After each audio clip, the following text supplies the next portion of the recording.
విలువ అన్నది ప్రతిపక్షంలో ఉన్నప్పుడే వస్తుంది.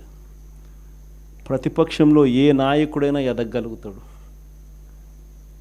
ఎవరైనా నాయకుడు కాగలుగుతాడు. అయితే రెండు గుణాలు ఉండాలి.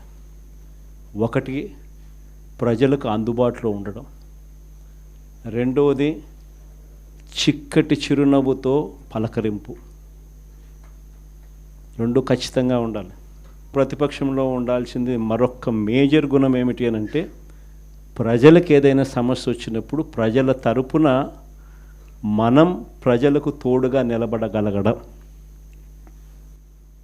ఈ మూడు చేయగలిగితే ఎవరైనా లీడర్ కాగలుగుతాడు.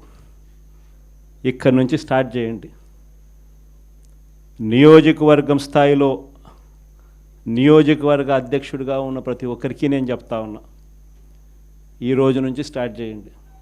మనం ఈరోజు చూసేది యూత్ అధ్యక్షుడిగా, నియోజకవర్గం ఇన్ఛార్జిగా, యూత్ అధ్యక్షుడిగా ఫస్ట్ అడిగే ఇది.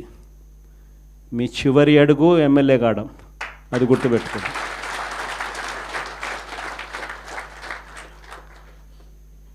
ఎదగడం మీ చేతుల్లో ఉంది,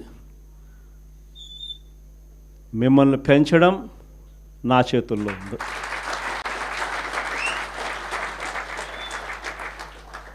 కానీ మీరు పెరగాలి అని అంటే నేను చెప్పిన ఈ మూడు గుణాలు లేకపోతే ఎవరు పెరగరు. ఈ మూడు గుణాలు ఉండాలి. ఈ మూడు గుణాలను పెంచుకోవాలి. పెంచుకున్న దాంతో అసెస్ చేసుకోవాలి. ప్రతి నియోజకవర్గ ఇన్ఛార్జ్కు ఇది ఒక ఛాలెంజ్ ఇస్తున్నా. ఈ రోజు నుంచి 6 months టైం తీసుకోండి. మండల్ కమిటీస్ ఫామ్ కావాలి.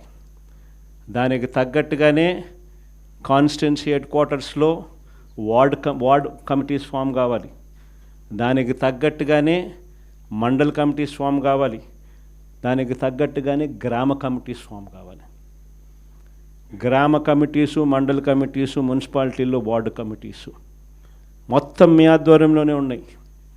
మొత్తం మీ ఆ చేతుల్లోనే ఆర్గనైజేషన్ ఉంది.